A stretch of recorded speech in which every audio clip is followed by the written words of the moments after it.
जय हिंद बच्चों मैं अजय कुमार वाराणसी उत्तर प्रदेश से आपके अपने चैनल नौ सेक्शन पे स्वागत करता हूँ।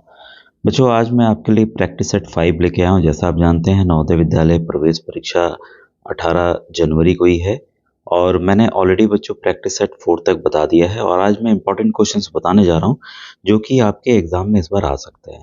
तो बच्चों ये देखिए यहाँ पर ऑलरेडी काफ़ी वीडियोस बने हुए हैं, आपको अपने यूट्यूब पे नौ सेक्शन टाइप कर लेना है और ये जो लिखा वाला आएगा इस पे आपको क्लिक करना है, ठीक है। क्लिक करते ही आप बच्चों यहाँ पर आप देखिए वीडियो शॉर्ट्स लाइव और यहाँ पर आपकी प्लेलिस्ट आ जाएगी, ठीक है। तो प्लेलिस्ट को आपको छू देना है क्योंकि काफ़ी टॉपिक्स के वीडियो बने हुए हैं, बस आपको पता नहीं चल पा रहा है कहाँ से देखना है। तो ये जो वीडियो है अटल आवासीय के बच्चे आवासीय विद्यालय के जो बच्चे तैयारी कर रहे हैं उनके लिए भी इम्पोर्टेंट है, साथ ही साथ विद्या ज्ञान स्कूल के लिए भी इम्पोर्टेंट है, ठीक है। तो यहाँ पर और सैनिक स्कूल के लिए भी तो अलग अलग बच्चों प्लेलिस्ट बनी हुई है। ये देखिए जो अभी इस बार के मैंने वीडियो जितने लाइव किए हैं या जो भी कुछ किया है यहाँ पर आपको 51 वीडियोस हैं नवोदय के। अगर आपके बेसिक इसके बाद 2024 का भी मिलेगा, अटल आवासीय के भी, क्लास 9th के भी आपके मॉडल पेपर सब मिलते चले जाएंगे।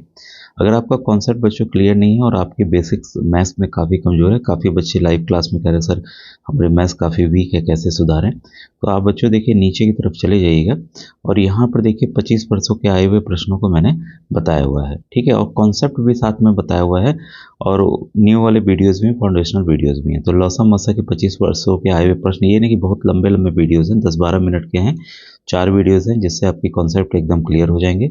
साथ ही साथ बच्चों इन टॉपिक से बहुत ज़्यादा क्वेश्चंस आ रहे हैं, भिन्न से बहुत ज़्यादा आ रहा है, गुणनखंड से आ रहा है।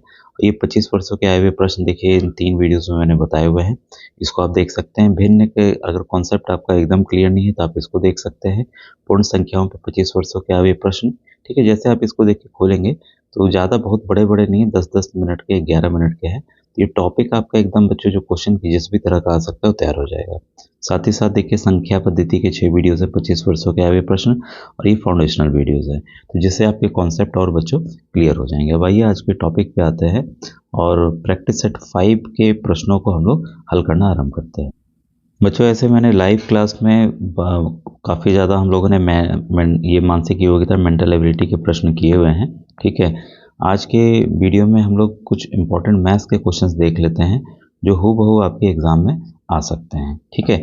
और इनको पढ़ने का करने का तरीका भी मैं बताऊंगा कि किस तरीके से हम एग्ज़ाम में इसको सॉल्व करना है, अप्रोच क्या इसमें रखनी है, ठीक है। पहला सवाल देखिए बॉडमास रूल पे है। तो इसमें देखिए बच्चों ऊपर यहाँ आप देख रहे होंगे ये ब्रैकेट प्लस माइनस तो है ही है, साथ में ऊपर में एक बार है, ठीक है। तो जब भी ये बार हो, ऊपर एक लाइन हो, तो ध्यान रखिएगा चाहे गुणा भाग कुछ भी पहले हो, सबसे पहले इसी को हमें हल करना है, ठीक है। और कॉपी में क्या कीजिएगा जब आप एग्ज़ाम के समय करेंगे तो ये आपको बिल्कुल नहीं करना है कि आप को पूरा पूरा लिखना है, ठीक है। पूरा मत लिखिएगा, जहाँ जो पार्ट करना है वहीं से हल करना रफ में स्टार्ट कीजिएगा, जैसे मैं अभी आपको करके यहाँ पर दिखाता हूँ, ठीक है। तो यहाँ पर देखिए ब्रैकेट है, तो अभी हम क्या करेंगे माइनस को बाहर लेके चलेंगे क्योंकि बार केवल 6 तक है, केवल आपका 6 तक है, ठीक है।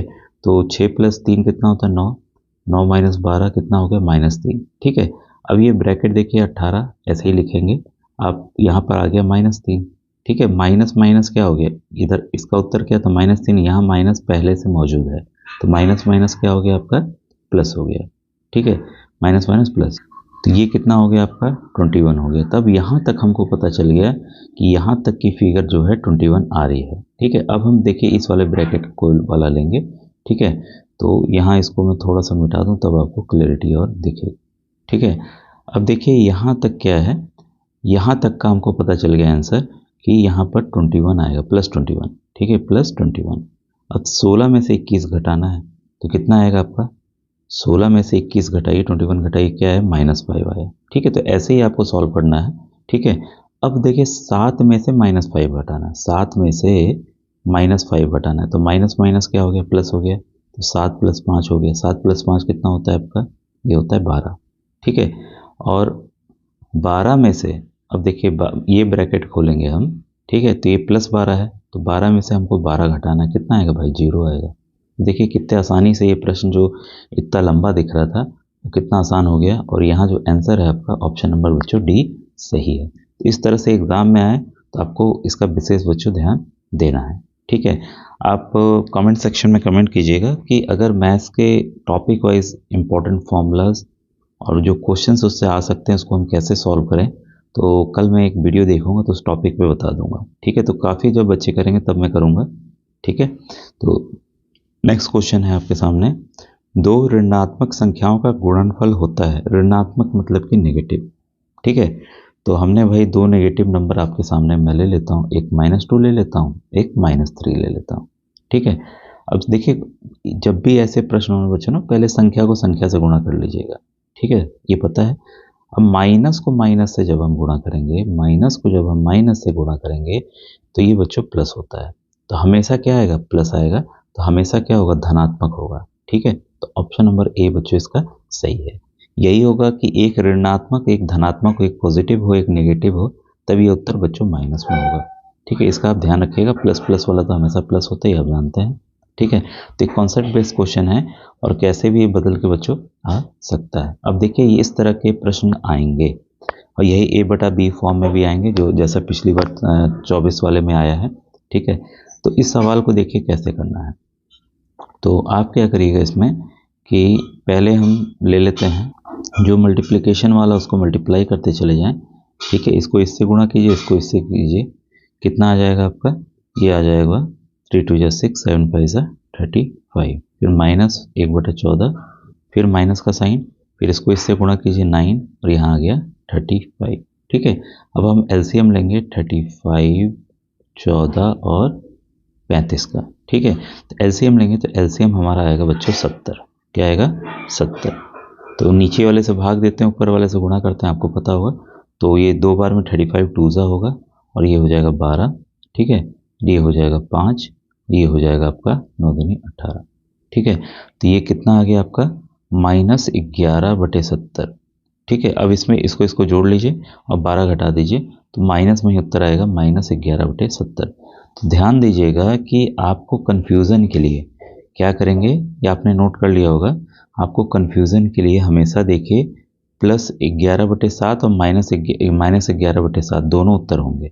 ठीक है, तो उसको आपको विशेष ध्यान देना है कि इसमें आपको कंफ्यूज नहीं होना है। 70 है, सॉरी। ठीक है, तो -11/70। ठीक है, तो इस तरह से प्लस में भी हो सकता है, माइनस में भी हो सकता है और कोई भी जीरो हटा के भी वैल्यू हो सकती है। तो आपको कंफ्यूज उसमें एकदम नहीं होना है।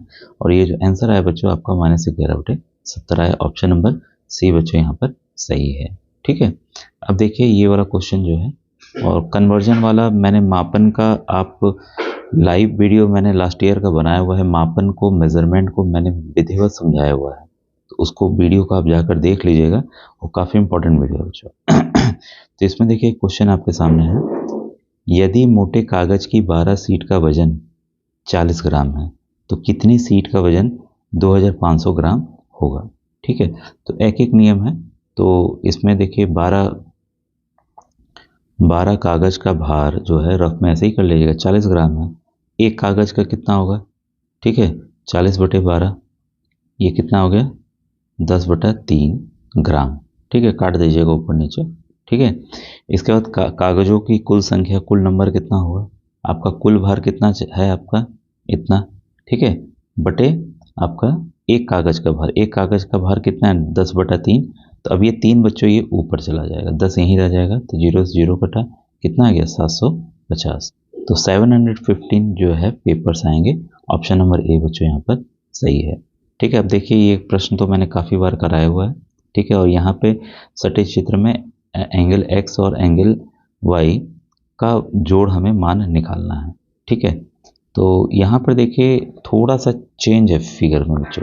ठीक है, जैसे पिछली बार आपने 24 वाले में देखा होगा सभी एंगल्स दिए हुए थे, ये भी दिया था आपका और ये भी दिया था, ये भी दिया था, एक निकालना था, उसमें एक निकालना था। पूरे का कितना होता है? 360 होता है। तो सब जोड़ते थे, आप उधर ले जाके माइनस कर देते थे, निकल जाता था। ठीक है, तो इस बार ये जो प्रश्न है आपका थोड़ा सा अलग है।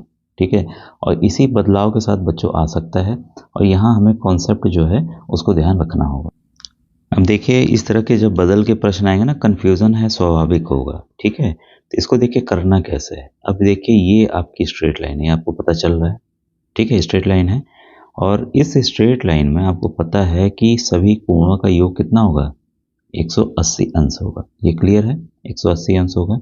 तो इसमें करेंगे क्या, हम x को निकालना है। तो सभी को जोड़ लेते हैं, इसको जोड़ लेते हैं और 180 में से घटा देते हैं। ठीक है, जब आप जोड़ेंगे बच्चों तो ये आएगा 121।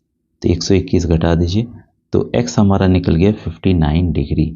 अब ये हमारा x यहाँ पे आ गया 59 डिग्री। अगर आप ध्यान देंगे बच्चों, एक कॉन्सेप्ट मैंने बताया था आपको सवाल में, ओके, बल्कि यही चित्र बना लो। हाँ, तो ये आपका देखिए जैसे कि एंगल x दिखा रहा है मान लीजिए, तो ये वर्टिकली अपोजिट एंगल है, एंगल y। ठीक है, यहाँ ध्यान दीजिए, एंगल y जो है, ये कोण y जो है x के एकदम अपोजिट है। तो शीर्षाभिमुख कोण इसे कहते हैं, आप जानते हैं। ये दोनों बराबर होते हैं, ये दोनों बराबर होते हैं। ठीक है, तो भाई x अगर इतना है तो y भी कितना हो गया, y भी आपका 59 डिग्री हो गया। ठीक है, अभी ध्यान दीजिएगा, मैं z के बारे में बताऊंगा। ये परीक्षा में नहीं दिया हुआ है, लेकिन परीक्षा में z भी आ सकता है कि z का मान क्या होगा। ठीक है, तो यहाँ पर क्या पूछ रहा है, x और y का मान। x और y को जोड़ लीजिए, दोनों को प्लस कर लीजिए, कितना आएगा 118 डिग्री। तो यहाँ पर देखिए ऑप्शन नंबर डी तो सही हो गया, लेकिन z कैसे निकालेंगे। ठीक है, तो यहाँ दिमाग काम रखिएगा कि यहाँ पर जब भी इस तरह का हो तो यहाँ पर कौन समकोण 90 डिग्री बनता है। ठीक है, बस 90 में से घटा दीजिएगा, z आपका निकल आएगा। ठीक है, 90 में से 59 आप घटा दीजिएगा, आपका z आ जाएगा। तो इस तरह से भी सवाल बच्चों बदल के आ सकता है, तो आप तैयार रहिएगा ऐसे सवालों के लिए। ठीक है, तो मेरे ख्याल से ये भी क्वेश्चन आपको समझ में आ गया होगा। अब देखिए नेक्स्ट क्वेश्चन है, क्वेश्चन नंबर 46 आपके सामने। यदि किसी त्रिभुज का क्षेत्रफल 52 सेंटीमीटर स्क्वायर है तथा उसका आधार 13 सेमी है, तो उसकी ऊंचाई क्या होगी। ठीक है, तो ये देखिए फॉर्मूला आप याद रखिएगा कि त्रिभुज का क्षेत्रफल, जो ट्रायंगल होता है उसका एरिया, उसका क्षेत्रफल होता है हाफ आधार बेस इंटू ऊंचाई इंटू हाइट। ठीक है, into height, half base into height. ठीक है, तो यहाँ पर क्षेत्रफल कितना है भाई, क्षेत्रफल हमारा 52 है। ठीक है, हाफ कर लें। आपका आधार कितना है, आधार आपका बेस जितना है वो 13 है। और यहाँ पे ऊंचाई हमें क्या निकालनी है, उसकी ऊंचाई निकालनी, क्रॉस मल्टीप्लाई का नियम लगाएंगे हम। ठीक है, 52 गुणे 2 और 13 क्या आ जाएगा, नीचे आ जाएगा। ठीक है, तो हम इसको 13 से काट दें तो कितना आ जाएगा आपका 8। कितना आ जाएगा 8 सेंटीमीटर। ठीक है, तो किस में है, ऑप्शन नंबर डी में है। तो बच्चों ये भी प्रश्न आपको समझ में आ गया होगा कि इसे हमें कैसे करना है। ठीक है, तो बस फॉर्मूला आप ध्यान रखिएगा। नेक्स्ट क्वेश्चन आपके सामने है, निम्नलिखित में से कौन सी अभाज्य संख्या है। मैं फिर कहूँगा, जो बच्चे अभी तक याद नहीं किए हैं, 1 से 100 तक की अभाज्य संख्या को याद कर लीजिए। काफ़ी वीडियोस में मैंने बताया हुआ है, तो उसको आप प्लेलिस्ट से देख सकते हैं कि क्या तरीका है कैसे याद करने का। मोबाइल नंबर के थ्रू मैंने बताया हुआ है, उसको देख लीजिएगा। यहाँ जो अभाज्य संख्या है वो है 97। इसमें सवाल कन्फर्म आना बच्चों। ठीक है, देखिए नेक्स्ट क्वेश्चन आपके सामने है। ये क्या कह रहा है कि पूर्ववर्ती संख्या होगी। पूर्ववर्ती के लिए आपको क्या करना है, कितनी है, देखिए घटाने, ऐसे तो 1 घटाना है, क्या करना है 1 घटाना। 10 की पूर्ववर्ती क्या होगी भाई 9, इसमें से एक्चुअल में 1 घटाना है। ठीक है, तो ज़्यादा ना दिमाग लगाते हुए ये कर सकते हैं आप, संख्या गिन लीजिए 1 2 3 4 5 6, 6 बार है ना, तो ये 6 अंकों की सबसे छोटी संख्या है। तो आपको 5 अंकों की सबसे बड़ी संख्या ले लेनी है। तो भाई 5 अंक की बड़ी संख्या क्या होती है, 9 बार 5, 3 4 5। देखिए आसानी से ये हल हो गया। तो जैसे माइनस करने में कभी कभी कुछ बच्चों को दिक्कत होती है, यहाँ दिमाग लगाएंगे तो 1 सेकंड में ही वो हल हो जाएगा। आपने संख्या गिनी और उसको माइनस कर लिया। ठीक है, तो बच्चों अगर ये वीडियो अच्छा लगा हो तो बताइएगा। अभी काफ़ी इंपॉर्टेंट और प्रश्न है, उसको मैं आपको समझा कर बता दूंगा। ठीक है, अब हम लोग मिलेंगे नेक्स्ट वीडियो में। Thank you very much.